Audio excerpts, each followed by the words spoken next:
di masawu bu baax a baax ñu jàll nag ci waxtaan très rapidement ci ki nga xamee ni moo di Alioune Badara Cissé mi ñuy waaj a rendre hommage incha allah le 5 décembre voilà un événement que tout le monde prépare 5 décembre day tombé ak dimanche ce sera à partir de 14h au Grand Théâtre Doudou Ndiaye Coumba Rose alors celle qui nous rejoint sur le plateau pour en parler di Khady Diana Khady merci d'être là yaa ngi bokk ci équipe bi organisé hommage bi ñuy rendre sunu papa Alioune Badara Cissé ñu daan ko woowee ABC sànq maa ngi nettali fii ma toog nii bi ñuy mujjee gisante fii la toogoon c'était pendant le mois de Ramadan émission bu exceptionnelle guddi googu on a battu comme d'habitude record d'audience yi suñu habitude la sax waaye bis bii da caa rawati woon bi mu ñëwee keroog bugguñu woon sax émission bi jeex et kii la ñuy rendre hommage incha allah le 5 décembre au Grand Théâtre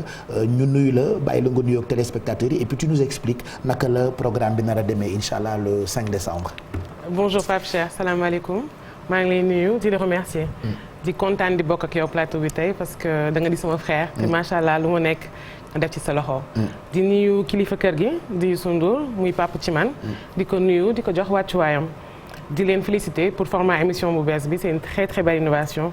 yàlla na jëm kanam. damay fuy de. c'est la vérité format bi neex na la. saf na ma vraiment. maanaam dafa dem bay nekk journal rek. te ñu xaw ko ca baxal ci yeneen ok vraiment félicitations c'est une très très belle innovation. di nuyu téléspectateurs yi di jaar ku ci nekk ci sa tur ak sa sant di la jox sa wàccuwaay. di nuyu également comité bi ma bokk. mi nga xamante ne ñoo ma yebal tey. pour ma wax ci seen tur. jërëjëf Pape. voilà donc Alioune Badara Cissé nekkoon médiateur de la République jarul ñu ñëwaat ci parcours am mais pourquoi ngeen décider pour rendre ko hommage pourquoi. ki ñu nar a waxtaanee tey muy maître Alioune Badara Cissé dañuy tàmbali ci ñaanal ko. yal na ko yàlla xare àjjana. amiin amiin. te yàlla xare àjjana képp ki ko jiitu. ak képp ku ko fekk si. Pape Cheikh si je peux me permettre dafa tombé ñuy saraxal sama maam. te ñëpp xam nañ diggante maam ak sët nu mu mel. may sàkku ci yéen naan. xaday sa géey yàlla na ko yàlla xare àjjana. amiin te boole ko ak soppeem di Seydina Mohamed sallallahu alayhi wa sallam. amiin amiin. Pape Cheikh maître Alioune Badara Cissé liggéey na ci mim réew. loo xamante ne warul nax saay. naa mënul nax saay ndaxte def na fi lu baax loo xamante ne day law. comité bi nag foofu laay tàmbalee ci ñi ko composé. comité bi c'est un comité ad hoc. boo xamante ni li ko tax a jóg képp donc mooy organiser une cérémonie d'hommage à maître Alioune Badara Cissé. ñu jàpp ni il est temps de faire valoir ce qu'il était l'homme qu'il était. ñu jàpp ni liggéey na il a rendu service à la nation. ba tax na ñëpp war ko fësal. ñëpp mën ci jàng. ñëpp mën ci jafandu surtout la jeunesse. pour un Sénégal meilleur. ñi sos comité bi. du ñu dul famille yu maître Alioune Badara Cissé. njabootam ay xaritam am di jaamam ñi mu doon liggéeyandoo am na ñu bokk ci politique ci langue politique am na ñoo xamante ne société civile lañ bokk am na parti au pouvoir opposition sama genre gi sama classe gi nag mooy peut-être ñoo xamante ni papa lañ ko defoon jàng ci moom ay valeurs ay principes gis ci moom lu leen doy te adhérer entièrement ci conviction am pour un Sénégal meilleur. ak idéologie am. exactement idéologie am ak conviction am daal. vraiment ñu bëgg ko. te def bàyyoo ko. mu doy ñu lool. comité bi nag ñoo ko lal. comité bi du def dara sans l'aval effectif de la famille de maître Alioune Badara Cissé de son épouse de ses enfants. mais surtout. L'aval de son guide spirituel guide religieux sëriñam mi nga xamante ni comité bi dem na wax ko li ñuy mébét mu dooleel ñu ñaanal ñu te vraiment àndal ceeg ñun ñu koy jaajëfal di ko jox wàccuwaayam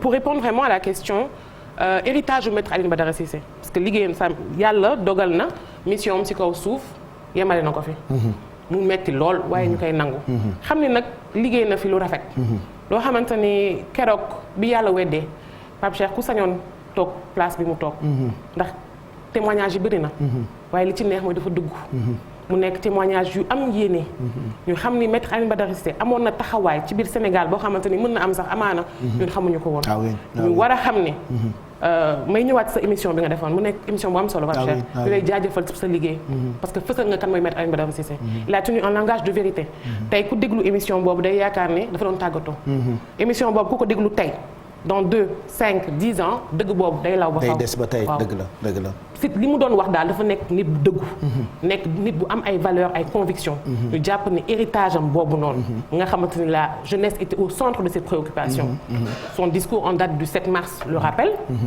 keroog bi dëkk bi tàngee ay bakkan di rot ñëpp jaaxle mu jël ay responsabilités am taxawaayu médiateur de la République effectivement c'était ça son rôle waaye taxawaayu baay chef de famille di wax ak njabootam parce que jeunesse bi rekk ko soxal ñi nga xamante ni am nañ diplôme bu dul diplôme ji ne mënuñu liggéey ñi nga xamante ni ñoo ngi nekk charge pour seen famille ñi nga xamante ni tey bëgg nañ vraiment émerger ñi nga xamante ni ñooy dugg ci gaal yi di dem loolu moo nekkoon li muy nakarlu au centre de sa préoccupation mu nekkoon loo xamante ni vraiment bëggoon na jeunesse bi jël ay responsabilités am également takku liggéey bañ a lijjanti gëm liggéey def li nga xamante ni mooy lu jub di jubal di nekk ci yoonu émergence daal jeunesse boobu tey la ñuy waxal ñu xam ni amoon nañ fi un illustre homme un homme d'une dimension vraiment incommensurable boo xamante ni mën nañ jàng ci moom mën nañ jafandu ci ay principes am ay valeurs am pour ñëpp mën a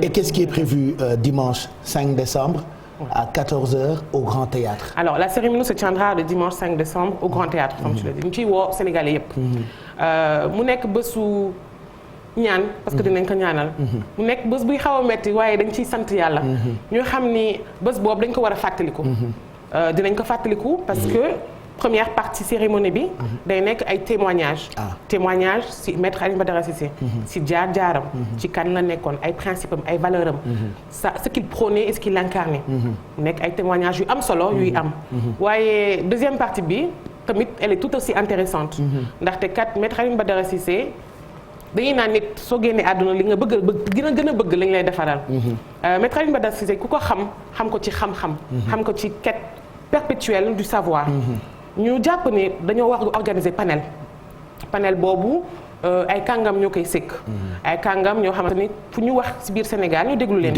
ay professeurs ay universitaires ay avocats ñoo xamante ni vraiment seen xam-xam màcc na vraiment te ñëpp reconnaître leen ko ñoom ñooy sëkk waxtaan boobu mu nekk tamit waxtaan boo xamante ni ñu ngi ci invité ñëpp di xamal ni tamit panel bi le thème choisi mi nga xamante ni méngoo na ak nit ki muy éthique et politique. Éthique et politique. Éthique et politique. Voilà, souvent on dit en politique il y a pas d'éthique alors que éthique dafa war a am dans toute chose. ku wax politique dañuy naan lami gola la. ku mën sama morom duma. Vraiment mu nekk lu doy waar. waaye on a eu un exemple. maître Alioune Badara Cissé mi nga xamante ni. ci politique am dafa jiital éthique. dafa jiital valeur ay principes jiital jub. ñu war ko sargal. ñu war ko delloo njukkal. ñu bëgg nag jeunesse bi encore une fois Pape Cheikh. jël ci moom exemple. ñu xam ni l'avenir leur appartient. il a dit il a redit. ba keroog muy sango suuf. voilà donc héritage boobu daal la nga xam ni boobu lañ bëgg jàllale. voilà ñu ciy invité ñëpp. ñu invité également classe politique bi. tout le monde ce sera l'occasion de se réunir autour d'une même table. ensemble et converger dans le même sens. Voilà. Pour un Sénégal toujours pour le Sénégal. C'est pour ça que j'ai remarqué que ci comité d'organisation bi ay xale yu am éthique ñoo ci nekk ay xale ay mbuusu xale yu ñu sol yàpp mag moom mi bu waxee nga ni mag la xale bu ndaw la daan naa ko fopp sama rakk la Pape Djibril Fall ci la bokk. voilà Gaël Babacar. c'est ma petite nièce. moom itam ci la bokk ak d'autres jeunes. yoo xam ne ni c'est des références c'est-à-dire nekk xale terewu leen nekk ay jàmbaar di partager ak di prôner ay idées yoo xamante ni.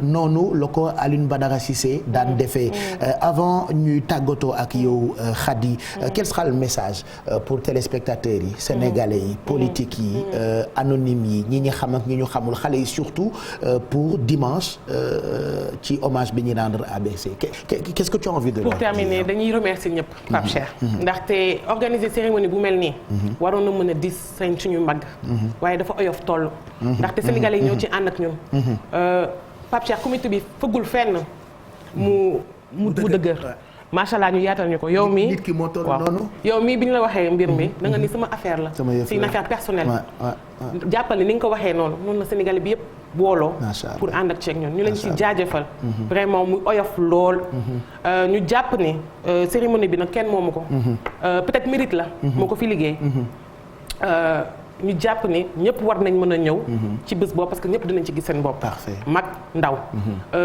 Alioune Badara Cissé c'était un rassembleur un homme de consensus. xoolul xeet xoolul couleur de peau xoolul.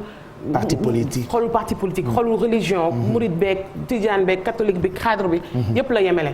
ñuy woo ñëpp mais en principal la jeunesse bi nga xamante ni ñooñu seen avenir nekk en jeu.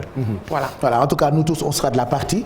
équipe yu télévision Futur Média toute cette jeunesse qui l'admire ñun ñëpp dinañu dem non seulement suñu papa la woon mais boo ko xamul sax. boo gisee ni mu daan doxalee. da ngay mel ni comme si ci njabootam nga bokk. cette image dafa daw yaram moom maître Alioune Badara Cissé xajoon na fi. mais inchallah dimanche dañu koy rendre hommage fi nga xamante ni mooy grand théâtre Doudou Ndiaye Coumba Rose ce sera à partir de 14h Khady merci en tout cas moi je vous encourage tellement da ngeen di def fierté Sénégal non seulement da ngeen di def fierté seen ay parents mais da ngeen di def fierté Sénégal yëpp ma fàttaliwaat ma limaat muy yow muy Gaël Babacar muy Pape Djibril Fall pour ne citer que ñooñu y a d'autres membres d'autres jeunes yu bokk ci comité d'organisation bi donc ñëw leen ñun ñëpp ñu tase dimanche grand théâtre à partir de 14h pour rendre hommage à maître Alioune Badara Cissé. merci d'être passé nous voir je suis très content. Je te fais un bisou. bien sûr ñun ay tubaab lañu suñu famille de lu ngeen foog. da ngeen may gis ci ay Kiné Lam ak ay Xaar Mbay. mais nous on est connu Jean-Jacques Goldman qu'est-ce que vous pensez. merci ma puce. à bientôt. voilà donc rendez-vous dimanche bu soobee yàlla à partir de 14h télévision Futur Média comme d'habitude dans tout événement ñun ñu ngi ci moo xam bu neex beeg bu naqadi bi parce que chaque jour ma répété ko nous sommes une télé privée c'est vrai waaye mission bi